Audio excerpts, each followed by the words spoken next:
Hey, what's going on, my friends? I hope you're all doing absolutely fantastic. Happy New Year. Welcome to 2022.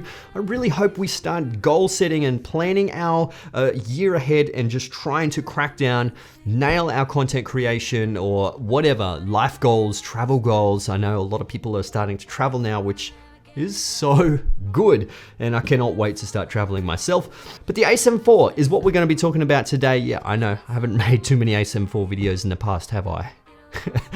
But the A7IV has had a few issues, which a lot of people are actually experiencing, which actually is really interesting because I actually haven't experienced some of these issues, and namely overheating. Come on, guys. Tell me in the comments below. I want you to comment below what kind of issues you're having, because whatever comments are below, hopefully Sony will see it. If they don't see it, I'm going to collect all those comments and send them an email, and because we need a firmware update, we need a resolution to this issue. Like I said, I haven't had these issues. I don't know what's going on. I am in peak summer in Australia, and yeah, we're not having any overheating issues with the A7IV. I do recommend pull the screen away from the back of the body. So if your screen is flush with the body, it's going to generate heat behind there. So pull the screen away, that's going to release a lot of the heat. Also, if you're just sitting in your bed, because some people were saying they're sitting in their bed playing through the settings, if you're just holding the camera like this, that's probably why it's going to be overheating. So you're cradling the whole body. You might not have a lens, you've probably got a lens cap on, and that's holding the heat as well. If you do actually have a lens, that's going to be releasing a lot of the heat through the lens. But make sure you turn that overheat suppression on high, because it does come standard in the settings. So just put it onto high, and that gives you just a little bit more out of your camera. But you shouldn't be getting overheating in the menus after 6 minutes. I think one person said that's very strange. I've never had any of those issues, but yeah, try and do some of those. I actually use an external battery as well. I know Sony probably don't like me saying this, but I use V-Lock batteries in there because the batteries do heat up as well. But you can also use the CF Express Type A cards. Now, I think, don't quote me on this, but I actually think they help reduce the amount of processing in the camera. Maybe, I don't know, don't quote me on that. There's zero scientific evidence, but the CF Express card does seem to be not as hot as a SD card. So it's complete anecdotal evidence, so it's not scientific, but maybe the SD cards are having issues. Potentially invest in the CF Express Type A's. I love those cards. They are stupidly expensive, but man, they're fast. So I just use it with the A7IV anyway. But like I said, comment below of those overheating issues. But we're not going to be talking about that today. Well, that was partially why I wanted to make this video, but we're going to be talking about the 4K 50 or 4K 60.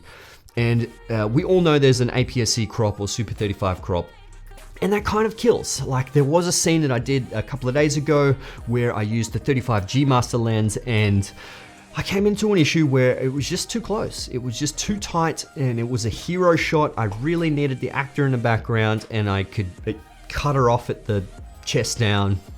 And yeah, unfortunately it wasn't wide enough. I ended up shooting a hero shot in another scene on another day anyway. So that's perfectly fine. But what I should have done is brought some of my APS-C lenses. So this could actually turn your lemon into lemonade. I mean, the A7IV is not a lemon. It's far from a lemon, but the analogy, you know, you have a problem, you find a solution.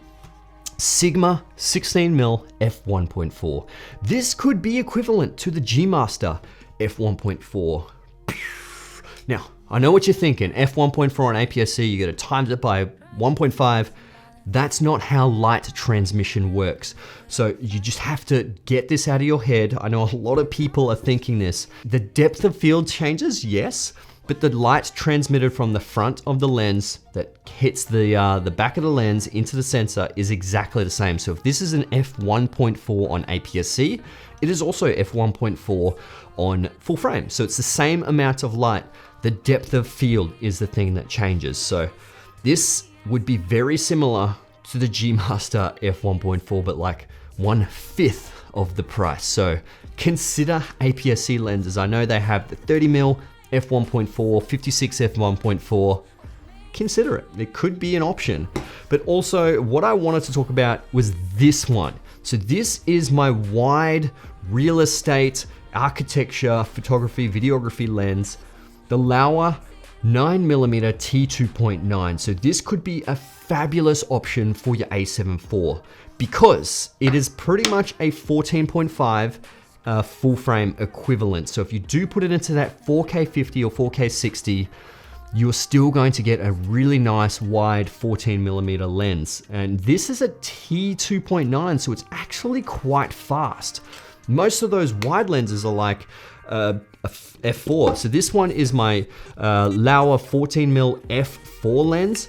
And essentially that makes it a 21mm full frame equivalent in that APS-C crop mode, which is not going to be wide enough for real estate. You're going to have to get something much wider. And I know a lot of people end up using roughly like a 14, 15, 16 or 17mm lens, somewhere around there for real estate or architecture. Really depends on what you're actually doing, but 14mm is kind of that sweet spot in my opinion, 14 or 15mm.